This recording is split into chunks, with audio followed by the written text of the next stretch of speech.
Senator Judge Padilla is recognized. You may proceed, sir, when you're ready. You have 2 minutes. Maraming salamat po aming ginoong tagapamahalang hukom at sa atin pong ginoong Pangulo. Meron po akong katanungan para sa prosecution.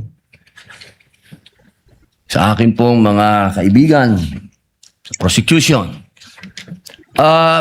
Napakahalaga po sa bawat pagdinig ay yung nagsasabi ng katotohanan. Tama po ba? Tama po. Opo. Pagka ang isang witness po ay naging halimbawa ng paiba-iba ang sinasabi, ano pong tawag dito?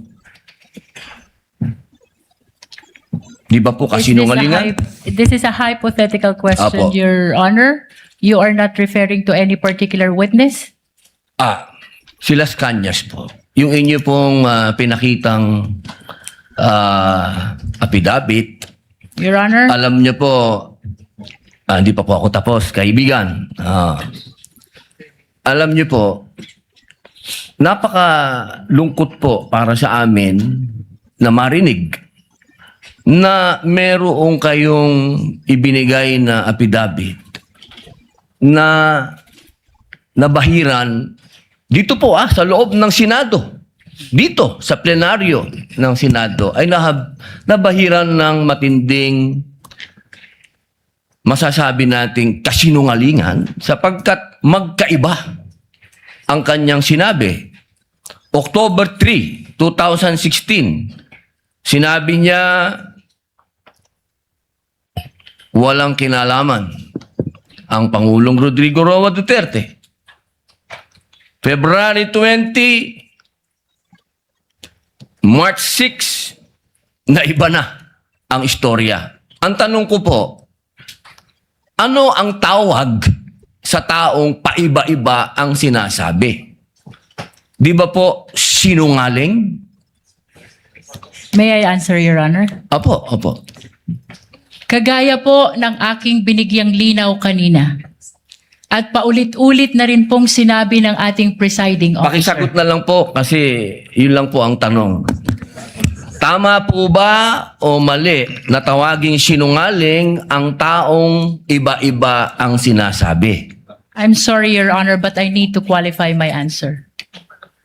Mr. Presiding Officer, isang simpleng tanong lang po. The lead prosecutor may agree or disagree or state a different characterization.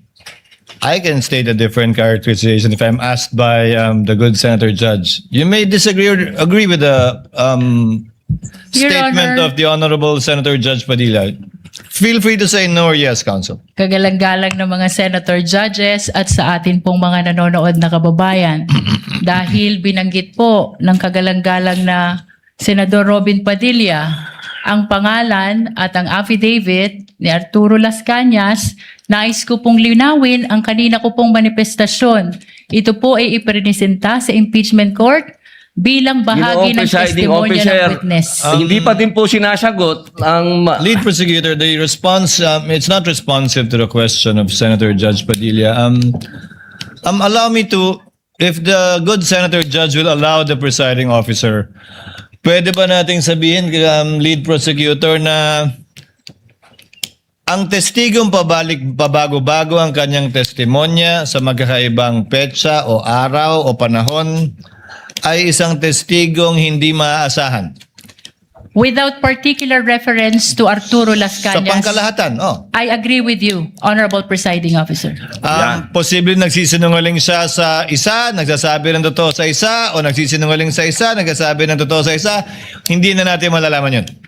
Tama po ba yan? Without particular reference to Arturo Las Cañas, I agree with you, Honorable Presiding Officer. Thank you. Maraming salamat po, aming ginoong You may proceed, tagapamahalang Senator hukom. Judge Padilla. Opo. Kasi po, katulad po ng sinabi ng aming Senator Judge 10,000 hours Pampilo Lacson, napakaliwanag po ng sinabi niya. At kami din po dito, ako po mismo ay gumawa din ng panukala na dapat yung mga nagsisinungaling dito, yung mga paiba-iba ng testimony na nagiging aming mga witness, ay dagdagan dapat ang sintensya ng perjury. Kailangan amendahan ang batas na yan. Ngayon, bilang pakiusap po sa inyo, sa prosecution, pwede po ba na sana ay maiwasan natin ang pagbibigay ng witness na may kasong perjury? Hindi na po ito si Las Cañas. Ang sinasabi ko po ay yung dalawang mahal nating witness, si Attorney Jeremy Lotok at si NBI Agent Talilong, na sa mga oras na ito ay may kasong hinaharap na perjury. Pwede po bang iwasan natin na may mga ganito tayong witness para ang nasasakdal po kasi dito ay ibinoto ng 32 million na tao. Sana po, aming mga mahal na kaibigan sa prosecution, ay isipin nating mabuti bago po tayo magbigay ng mga witness na may perjury na kaso o nagkaroon po kami ng dahilan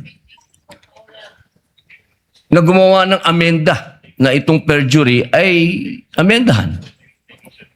Pwede po ba yun? Your Honor, with all due respect, I would like to take exception to the question and manifestation of the Honorable Senator Judge Robin Padilla.